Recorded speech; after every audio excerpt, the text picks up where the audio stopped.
Hello, good morning, students. As you know, previously we have discussed the impact of globalization, in which we have discussed positive impacts and negative impacts.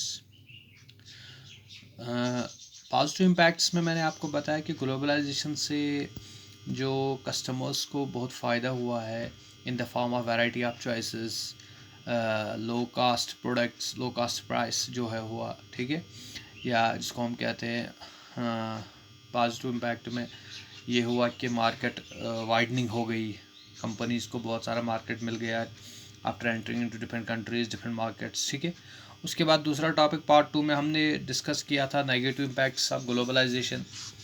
Negative impacts में मैंने आपको बताया कि negative impacts जो producers और workers के लिए, जो हमने यस्टरडे ही डिस्कस किया था, कि जिसमें हमने एक केस स्टडी पढ़ा था, story of Sushila and story of Ram.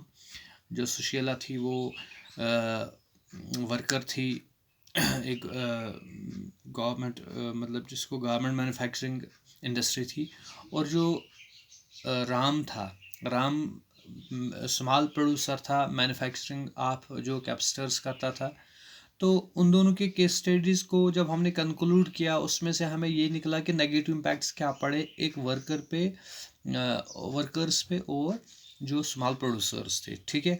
जैसे मैंने नेगेटिव इम्पैक्ट में बताया कि कंपटीशन बढ़ गया, हार्ड कंपटीशन, ठीक है। जो स्मॉल फर्म्स थे, जो स्मॉल कंपनीज थी, जो स्मॉल बिजनेस यूनिट्स थे, वो बंद हो गए due to lot of competition after entering lot of MNCs into our country. जब कंट्री में हमारे बहुत सारे MNCs आ गए, बहुत सारे मैन्युफैक्चरिंग यूनिट्स बाहर से आ गए, ठीक है।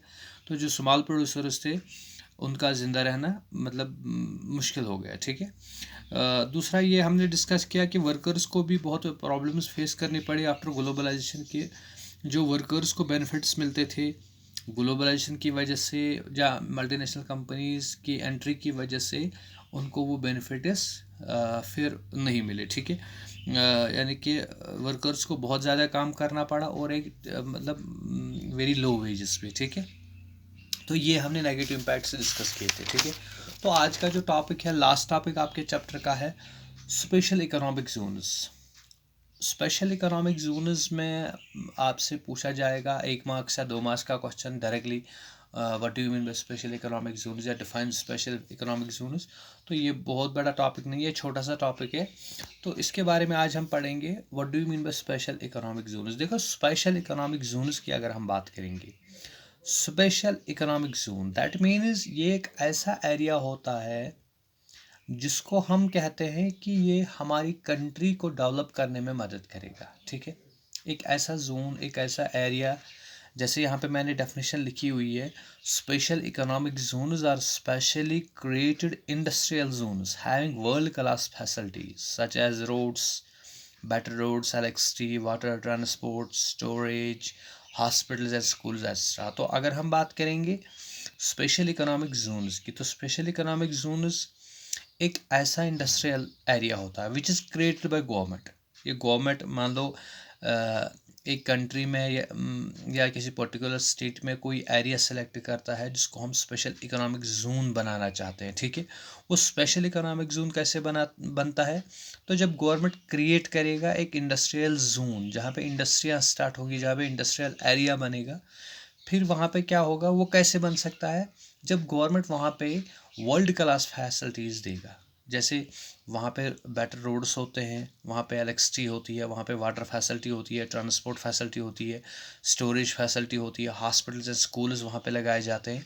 तो ये सारी वर्ल्ड क्लास फैसिलिटीज़ जब वहाँ पे होंगी, ठीक है, तो उस एरिया को हम कहेंगे it is a special economic zone. Special economic zone इसलिए इसको कहा जाता है, ठीक है, क्योंकि वहाँ से इकोनॉमी को डेवलप करने में बहुत इंपॉर्टेंट रोल होता है इन स्पेशल इकोनॉमिक जोन्स का, ठीक है।